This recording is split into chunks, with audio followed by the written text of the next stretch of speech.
Movie की starting होती है ईयर 79 से, जहां माउंटेन्स में नारू नाम की एक लड़की और उसके डॉग सारी को दिखाते हैं। वो दोनों साथ में हंटिंग प्रैक्टिस कर रहे होते हैं। तभी अचानक सारी एक ट्रैप में फंस जाता है। जब नारू उसे फ्री करती है तो वो नोटिस करती है कि ये ट्रैप नॉर्मल शिकार के लिए नहीं है, बल्कि किसी बड़े शिकार के लिए फ्रेंच हंटर्स ने लगाया है। अचानक उसे एक अजीब सी आवाज सुनाई देती है। जब वो आसमान की तरफ देखती है तो उसे वहाँ बादल कुछ अजीब शेप में दिखते हैं, लेकिन वो बादल नहीं बल्कि एक स्पेसशिप थी। वो वापस अपने घर चली जाती है। नारू गोमाची ट्राइब से बिलोंग करती है और इस ट्राइब के सभी लोग एक दूसरे को बहुत सपोर्ट करते हैं। इसके बाद नारू की माँ आका को दिखाया जाता है। आका को जड़ी बूटियों की बहुत नॉलेज होती है और वो इसीलिए गोमाची ट्राइब के लोगों के लिए दवाइयाँ बनाती है। आका चाहती थी कि नारू भी उसकी हेल्प करे और वही काम सीखे, लेकिन नारू का इंटरेस्ट हंटिंग में था। आका एक मेडिसिन बना रही होती है जो बड़े जख्म के दर्द को तेजी से कम करने में मदद करेगी। उस दवाई का नाम ऑरेंज टॉट्स है। इस दवाई के लिए आका को जंगल से कुछ रेयर फ्लावर्स की जरूरत थी, जिसके लिए वो नारू को जंगल से उन्हें लाने को कहती है। जंगल में जाते हुए नारू अपने भाई ताबे और उसके दोस्तों से मिलती है। वो ताबे को कहती है कि मैं भी एक हंटर बनना चाहती हूँ, लेकिन ताबे के दोस्त नारू की बात सुनकर उसका मजाक उड़ाने लगते हैं और वहाँ से जाने लगते हैं। नारू ताबे से पूछती है कि वो सब कहाँ जा रहे हैं। ताबे कहता है कि उनका एक दोस्त जंगल के शेर के हमले से घायल हो गया है और सुबह से लापता है। वो सब मिलकर उसे ढूंढने जा रहे हैं। नारू भी उनके साथ जाती है और उसे वो घायल लड़का मिल जाता है। जड़ी बूटियों की बेसिक नॉलेज होने से नारू उसकी चोट पर कुछ दवाइयाँ लगाती है। वो सभी उस लड़के को लेकर वापस जाने लगते हैं। तभी नारू का ध्यान एक मरे हुए सांप की तरफ जाता है, जिसके किसी ने ऐसे टुकड़े किए थे जो सिर्फ किसी औजार से किए जा सकते हैं। ये देखकर वो हैरान हो जाती है, क्योंकि इंसानों के अलावा कोई भी जानवर ऐसा नहीं कर सकता। वो जंगल में आगे बढ़ती है और उसे कुछ बड़े पैरों के निशान दिखते हैं। वो तुरंत ये बात ताबे को बताती है, लेकिन वो इस बात पर ज्यादा ध्यान नहीं देता और उन्हें भालू के पंजों के निशान बताता है। वो नारू को कहता है कि अभी हमें सिर्फ उस शेर पर ध्यान देना है जो हमारे साथियों को मार रहा है। नारू भी अपनी कुल्हाड़ी और सारी को लेकर शेर को ढूंढने निकल जाती है। नारू देखती है कि एक शेर पेड़ पर बैठा है। वो चुपके से उस पर हमला करने जा रही होती है, लेकिन तभी आसमान में एक अजीब सी रोशनी चमकती है जो उसका ध्यान भटका देती है। उस एक मोमेंट का फायदा उठाकर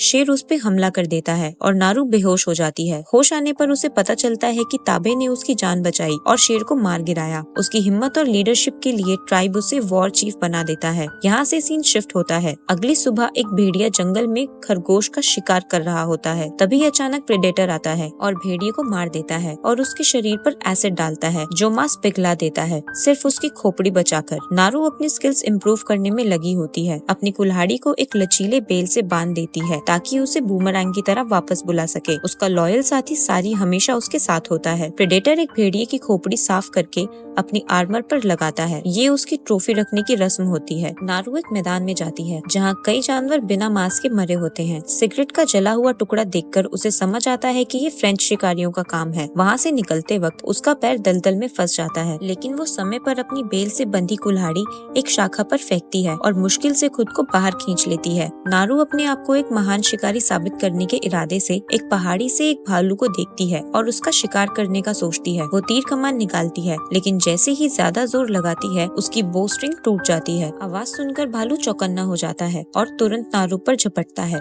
नारू तेजी से भागती है, पानी के बीच से दौड़ती है और एक बीवर डैम के अंदर छुप जाती है, लेकिन भालू दम तोड़ने लगता है और नारू के बिल्कुल पास पहुंच जाता है। तभी एक शॉकिंग मूवमेंट होता है। प्रेडेटर अचानक सामने आता है और अपनी जबरदस्त ताकत दिखाते हुए दो हाथों से बड़े भालू को उठाकर उसे अपनी प्लेट से मार देता है। भालू का खून प्रेडेटर पर गिरने से उसकी छुपी हुई शक्ल दिख जाती है। ये देखकर नारू का दिल कांप उठता है। अगर ये इतने बड़े भालू को इतनी आसानी से मार सकता है तो मैं उसके आगे क्या हूँ। ऐसा सोचते हुए नारू बिना वक्त गवाए वाटरफॉल से कूदकर भाग जाती है और थोड़ी दूर ताबे और उसके दोस्तों को मिलती है। घबराकर कहती है, हमें तुरंत निकलना होगा, एक डेंजरस क्रिएचर हमारा शिकार कर रहा है। लेकिन उसकी बात का मजाक बनाया जाता है। तभी अचानक प्रेडेटर सामने आ जाता है और सबको एक एक करके मारने लगता है। डर के मारे नारू खुले मैदान में भागती है जहाँ कुछ शिकारी छुपे होते हैं, पर प्रेडेटर अपनी थर्मल विजन से उन्हें देख लेता है। एक ब्लास्ट होता है। नारू बच जाती है, लेकिन भागते हुए एक ट्रैप में फंस जाती है। प्रेडेटर उसके पास आता है, पर देखता है कि उसके पास कोई वेपन नहीं। अपने रूल्स के मुताबिक वो बिना हथियार वाले शिकार को नहीं मारता, इसलिए उसे छोड़ देता है। सीन यहाँ से शिफ्ट होता है रात की तरफ, जहाँ फ्रेंच सोल्जर रफेल नारू को ढूंढता है और कहता है, मुझे पता है तुमने उस क्रिएचर को देखा है। पहले तुम हमारी दुश्मन थी, अब वो हमें भी मार रहा है। उसने हमारे कई लोगों को खत्म कर दिया है। रफेल नारू को अपने कमांडर के पास ले जाता है, जो उसकी लैंग्वेज नहीं समझता। राफेल कहता है जो तुमसे पूछा जाए उसका सच सच जवाब देना। कमांडर गुस्से में पूछता है तुम्हें उस प्राणी के बारे में क्या पता है जो हमारे वेपन्स ले गया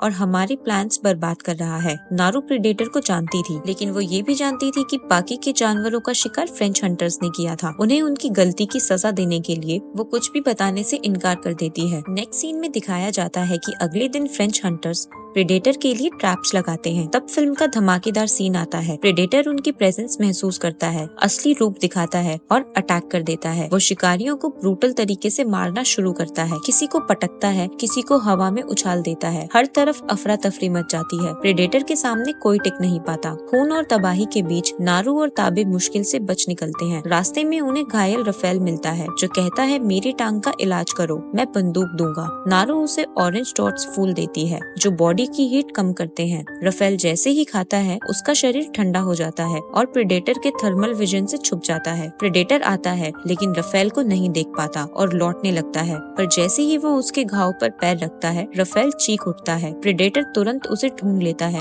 और मार डालता है। नारू तब समझ जाती है कि प्रेडेटर बॉडी हीट से शिकार करता है। तभी अचानक ताबे घोड़े पर सवार होकर जोश में लड़ने आ जाता है। तीर चलाकर और पूरी ताकत से प्रेडेटर से टकराता है, लेकिन प्रेडेटर उसे मार डालता है। गोमाची ट्राइब ये देखकर भाग जाती है और नारू रुकने का फैसला करती है। भाई की मौत का बदला लेने के लिए वो एक फ्रेंच शिकारी को पकड़ती है। उसकी टांग काटकर प्रेडेटर के लिए एक जाल बिछा देती है। वो राफेल की बंदूक उस शिकारी के हाथ में देकर ऑरेंज टोट्स फूल खा लेती है ताकि उसका शरीर ठंडा हो जाए और वो प्रेडेटर के थर्मल विजन से छुप जाए। प्रेडेटर बंदूक वाले शिकारी को खतरा समझकर तुरंत उसे मार डालता है। इसी दौरान नारू छुपकर वार करती है। उसके सर पर जोर से चोट मारकर उसके पैरों को भी जख्मी कर देती है। नारू का शरीर ठंडा होने के कारण प्रेडेटर उसे डिटेक्ट नहीं कर पाता और निशाना चूक जाता है। नारू इसका फायदा उठाकर उसे उसी दलदल तक खींच लाती है जहाँ पहले वो खुद फंसी थी। जैसे ही प्रेडेटर उसमें घुसता है धीरे धीरे वो डूबने लगता है। अब उसके पास सिर्फ एक हथियार बचा होता है, वो है बूस्टर तीर जो लेजर टारगेटिंग से चलता है। लेकिन ये उसकी सबसे बड़ी गलती साबित होती है क्योंकि नारू पहले से ही उसका लेजर चुरा चुकी थी। जैसे ही प्रेडेटर तीर छोड़ता है वो लेजर की असली जगह पर जाके उसी को मार देता है और इसी के साथ प्रेडेटर की मौत हो जाती है। अगले दिन नारू ट्राइब के पास लौटकर प्रेडेटर का कटा हुआ सर दिखाती है। पूरा ट्राइब उसे एक असली योद्धा के रूप में स्वीकार कर लेता है और इसी के साथ मूवी एंड हो जाती है।